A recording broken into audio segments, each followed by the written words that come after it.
children are detained, blindfolded, handcuffed. They don't know their rights. Most of the time they sign papers they can't read.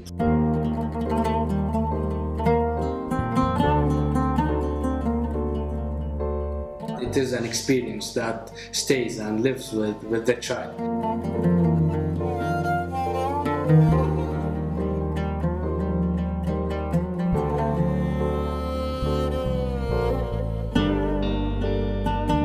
For 3 days, you don't know where your child is, if he's dead or alive, or what's happened to him, what crime did he commit. You don't know anything. And then after the child is released, the families become overprotective.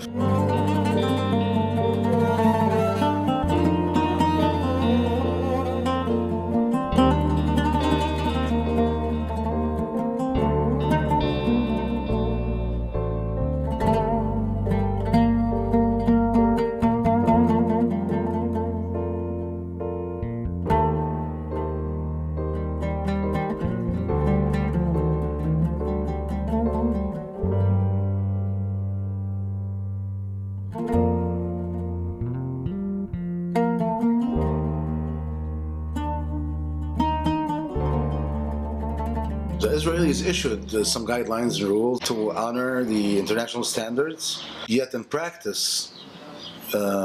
we don't see this happening. Most of the time, they don't honor these guidelines and rules. ليلة الاعتقال كان أبوي يشتغل في الأرض، قام علي قال لي تعال ساعدني، فجيت عليه كان في مواجهات. بعديها رحت أتفرج، ما وعيت إلا بطلع لي كلب. في صوت خبط باقي، طلعت الجندي بصحفي بيقول لي قوم يا حبيبي تعال معنا. الحين أنا أول ما يشوف الواحد بني آدم بشوف إشي يعني اللي يطمن منه، مش أول ما يشوف يطلع له جندي مع سلاح وتغيير يعني اللي يرعبك. كيف مسكوك؟ زغط أجل من تحت الشجرة. يعني أنت ما كنت شايفهم؟ لا. لكن من جندي مسكك؟ 4. وكيف حطوك جوا الجبة؟ دخلنا أول شيء على المستعمرة. قعدت على ما كنت شايف تحتي، بس كان كتر ضرب. جزر السنة تريح دائما من فوق من برد بعد ليش نادى علي، ما رضيتش أرد عليه، ضليتني ماشي يعني قد ما قدرت أشد أنفذ منهم، نفذت ما قدرتش. لما لحقني لما جاء علي شتاني من رقبتي أخذنا على البرج، حاطني في البرج وكلبشني في كلبشات بلاستيك.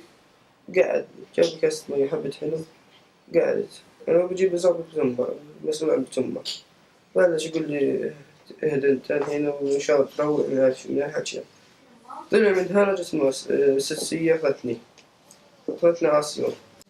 حتى نجي الدكاترة وأول إشي عالجوا الكلب، شافوا سنانك كيف عض الأمير، وهذا عالجوا الكلب. وبعدين الأمير مسكوه وزتوه في الجيب. لبست جهازة حالي وكلبشوا لي إيدي يعني، ظلت نازل غطوا لي على عيني، ركبت في السيارة على أساس إنهم يعني يودوني يعتقلوني خلاص. قالوا هذا ولد صغير عمره 10 سنة ونص، شو هذا ساوى؟ لا بقول أنا بدي معي المخابرات. قلت له هذا شو ساوى في جيش دولة إسرائيل؟ أنتوا كلكم خايفين من هذا؟ طب راجع كلبش لي إياه، كلبش شو بدي؟ قلت له أنتوا يعني شو هذا شو سواكوا؟ شو أنتوا شو الخوف اللي بسبب لكم يا عبد الرحمن؟ يعني ما سوى شيء ابني في الصف التاسع ملتزم في مدرسته، طلاب الشطار، زائد أنا في عندي شوية شغل في الدار، في شوية تصليحات في الدار، بشتغل وهي معي بيشتغل.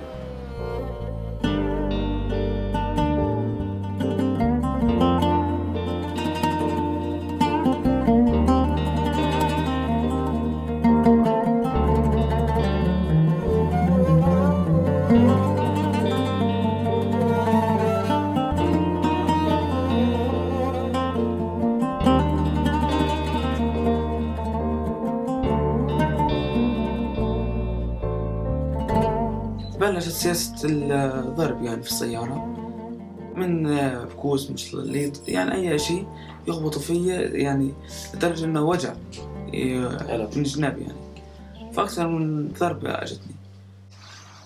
رحت على سجن في عسيون، قبل السجن رحت على تحقيق ثاني يوم الصبحية بعد المستشفى، رجعوني على كرم السورة من السلطنة. ظليت غادي نايم. وين كنت نايم؟ كيف كنت نايم؟ بقيت نايم هيك جوا وأنا قاعد. بالجيب ولا؟ لا ما أعرف شوي، بس بقيت معصب. أخذتولي على عينيا. الحين بلشوا الحين أنا حطوني في زاوية الجب من جوا. الجنود الحين إحنا بين رجليهم يعني. بلشوا يضربوا فينا برجليهم، أنا وعدة شباب من المخيم يعني اعتقلونا. فبلشوا بالضرب يعني 5 دقايق هم بيضربوا فينا، بعد توصلنا المستوطن يعني لو إنه أبعد لا طولوا معنا. بعدها حطونا طبعا مغطينا عينينا كالباشين، شبحونا يعني تقريبا 3.5 كيجي، شبحونا وعروسة صبعنا يعني. كنا تجيب حملنا 2 ودونا على مركز في المستعمر. سألني شو اسمك وقديش عمرك، قعدنا هنا. بعدين صار يضرب علي في حجار. كيف يضرب عليك؟ قاعد أنا قبالهم هم يضرب علينا حجار. كانوا الحجار يجوا فيك. انت كنت مكلبشهم مغمض عيونك، ما كنت شايف شيء. وكان رايح وجاي يضرب. بعد يمكن 5 ساعات جينا وطلعنا على السوق. وانا هيك الحين ما بقدرش ادافع عن نفسي لانه انا مربط من ايدي ورجلي ومغطى على عيني، يعني اي واحد بضربني من ورا بعرفش منه هو. فبلش يضربوا فيا بشكل يعني بهمجي، بدهم يعني كانوا بدهم يقتلوا الواحد. بعدها ركبت في الجيب أخرى مرة ودونا على مركز التحقيق. The main philosophy of interrogation is to exert as much as pressure on the person who is under interrogation and keep his resistance as low as possible. ودونا مركز التحقيق. يعني تلاقيت مع أكثر من ضابط، بلشوا يحققوا معي، يقولوا لي تعال تخافش بدناش نضربك، احكي عن اللي صار معك، اعترف على الشباب اللي كانوا معك ومنروحك. بعدها صار يدخل لي جنود وعشان يخوفني. وإيش كان التحقيق؟ شو كان يحكي لك؟ شو كان يسألك؟ كان يقول لي اعترف انك بتضرب وعشان اروح. قلت له ما فيش علي شيء عشان اروح. قلت له ما ضربتش. قبل لي انت بس اعترف وعسى بروح. قلت له لو ضربت بقول لك بس ما ضربتش. كان خلاص دخلت المشرف عن يعني عن الحالات الزينة، وبلش يحكي معي وبدي أنا يعني أعترف. وأنا أول مرة ما اعترفتش، طلعت وأخذنا عن المستوصف، يعني تقريبا في 2 كيلو من هذا المستوصف 4 مرات أخذ مرجعني مشي. آخر مرة بعد دخلت على المشرف بلش يحقق، أنا ما قدرتش، ظليت منبت معه. لو بدخل لي واحد طويل وضخم لو بضربني على رجلي، فعودت اعترفت على حجري. بده يعني أحكي إشي ما عملتوش عشان أبلي حاله وأبلي غيري. فأنا بقول له يعني أحكي إشي مش هعمله أنا، يعني إيش الصعب هذا على البني آدم. فاضطر إنه يصير يضربني، مسكني من راسي وخبط راسي في الطاولة وضربني هنا بوكس عبطني. كان في شخص واحد يحقق بدون جواب الجنب، بعدين دخل كمان شخص إلى سوالف وبطاقية. هذاك كان يمد إيده ويضرب، استخدم الضغط النفسي أشتري شيء. بعد كده باخذ أخوك، بجيب أهلك، بهد الدار، بسوي أي شيء. يعني وصلت إني أقول لي أنا بدي أطلع أخذ أخوك الحين. زي ما استبدت دخل علي على القسم، شرحت له القصة، هيك القصة وصار معي هيك يعني ولا صار شيء. يعني أجت واحدة علي دخل علي عشان يسمع قصة وما سوى شيء. يعني وقفت رجلي، يعني رجلي كمان كانت يعني منفوخة مش رايحة بعد شعر. لما أجوا علي هذول في المؤسسة بيحكوا تفرجوا على رجلي، شاف رجلي مش بسوي ليش، قلت لي من رجلي باين شاف رجلي كيف. بعدين جاب مجلد، كانت في جنازة عندنا في البلد وجاب مجلد، ففتحه قدامي شفت الصور ما اعترفتش على شيء. كان صور للشباب يعني دون اعترافات ايش. يمكن قعدت 5 دقايق بعد 5 ساعات. بعدين طلعني على البصمات، بصم وترجع التحقيق، بصم وترجع التحقيق. تمنى لقي لي صورة الأخير له بقول لي روح بديش أتحقق أكمل معك خلاص روح. واحد أجانب بيقول لي سلم علي، بيقول لي أنا المحامي تبعك حاليا. عرف عن حاله ولا لا ما عرفش عن ما حاله. قالش اسمه؟ قال لي أنا المحامي تبعك، أبوك حطني. طبعا أنا وظيفتي إني أحميك من الأعداء ومن الكلام يعني. قال لي أنت عارفك فلسطيني زيك، اعترف على إشي بسيط وبروحك يعني. اعترف لك مثلا حجرين 3 وروح. بقول له كيف يعني أحكي إشي مش عامله أنا؟ عارفك محامي تبعي، بحكي لك الإشي اللي صار معي. أكذب عليك؟ ما أنت محامي تبعي، دافع علي. لو بقولك لي قال صار بده يضربني.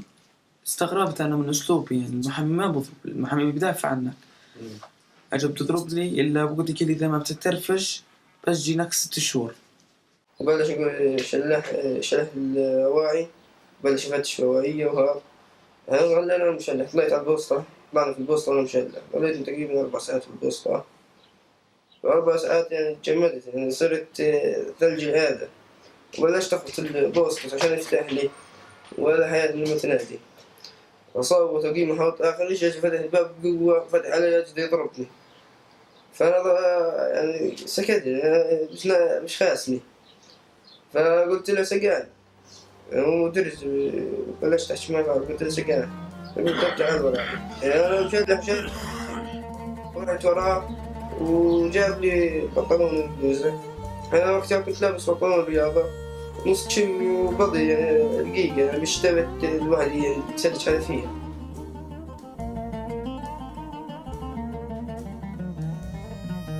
When they put a Palestinian child in solitary confinement, this child will be ready to give a confession when the Israeli interrogator interrogates him, because he wants to get rid of this situation.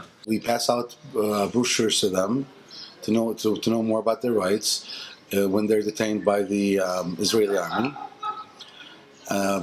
We also tell them some, a few stories and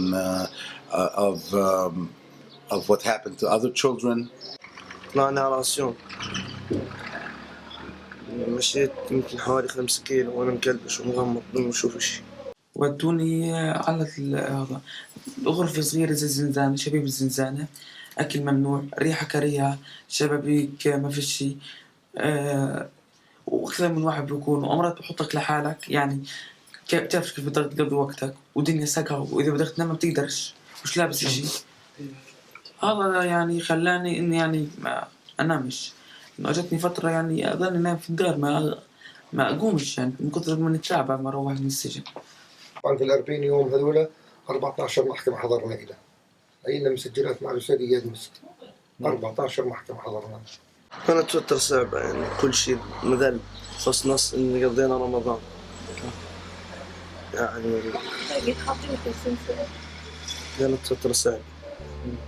ومع وضع غزة اللي صار وقتها زادوا علينا الضغط جوا، يعني كل شيء بذل، الأكل خربان من تاريخه كله يجب.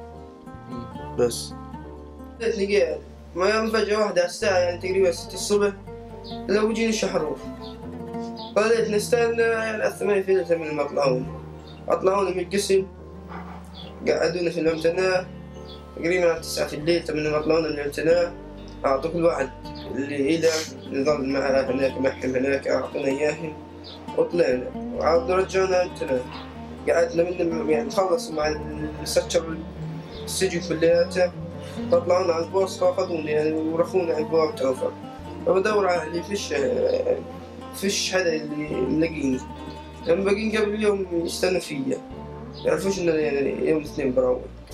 فركبت سيارة ورحت روحت، يعني جيت عليهم دخلت عليهم فجأة، يعني ما فيش حدا بعد. وهذه دخلت وكملت حياتي. لبست أواعي السجن، ضلتني في السجن الحين لا أواعي لا دفع، ما فيش يعني، وساقع وفيش شبابيك مسكر عليك، لا أكل لا مي. خلوك تحكي مع أبوك، خلوك تحكي معه. بحكي له بدي أحكي له مع أبوي، بدي يعني أكل وين أنا، يعني ما بعرفوش وين أنا، يعني من حقهم. قال لي لا أنت الحين بحكي أنا معه وعشان أحط لك محامي. حكموا عليك ولا كيف؟ إيش حكموا عليك؟ 2 شهرين وكفالة. قضيت الشهرين؟ شهرين وكفالة. قديش الكفالة؟ 2000.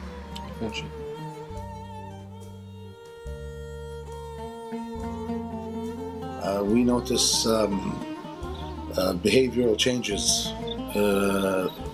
with children after they get released from detention. I believe that every child who is interrogated and incarcerated by the Israeli authorities is psychologically affected as a result of this experience.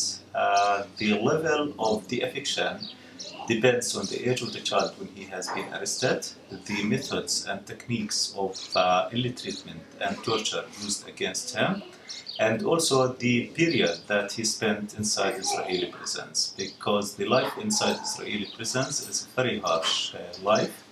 More than 60% of Palestinian children are incarcerated in a prison inside Israel, which is against the international law. During their stay in these prisons, especially during the first 3 months, they are not allowed to receive family visits, and also they are not allowed to make telephone calls. And for almost all Palestinian children, this experience is the first experience for them to be separated from their families. The children were completely changed. I mean, the way that they react about this, I mean, how they treat their parents well after the detention. I mean, it's something that really affects the respect of the children to his parents, also to his siblings, brothers or sisters, and also to his acceptance of education, you know, and just improving and developing himself. A lot of them, you know, just decided to drop out of school. حياة الطفل الفلسطيني طبعا كلها خوف وذل وقهر وكل إشي يعني بتعلق التعليم، كل ذل وقهر، يعني إشي بجميلة بسووه. والتجربة اللي بخوضها الطفل الفلسطيني مش سهلة. شعور لا يوصف. Most of them, they leave their schools. They don't go to schools anymore. They just go to work, or some of them they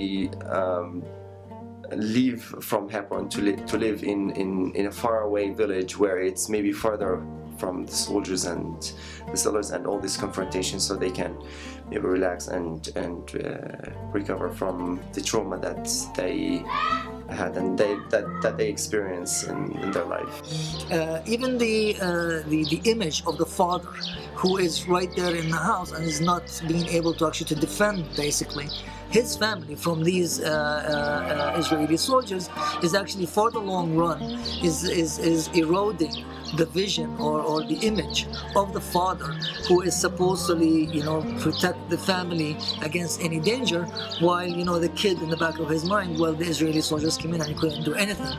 بالنسبة للشعور هو شعور مأساوي، إنك بتحس أولادك يعني مميزين، بتحس إنهم بيطيروا منك وما بتفقد السيطرة عليهم، يعني حتى بتحس إنهم بينهاروا قدامك ومش قادر تعمل لهم إشي، وخاصة أمير إحنا عندنا مشكلة مش بسيطة.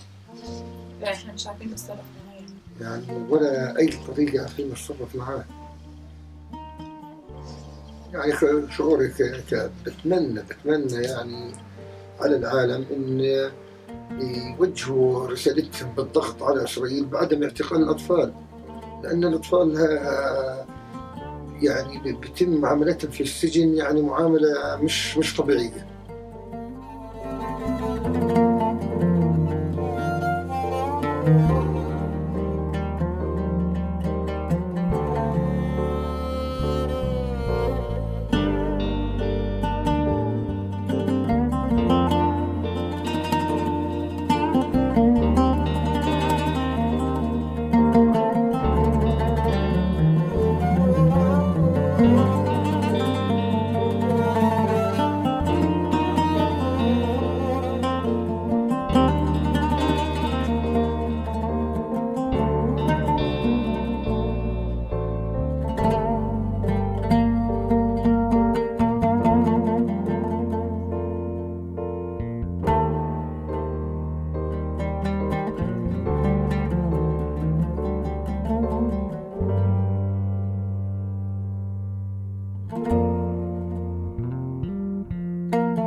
السلام.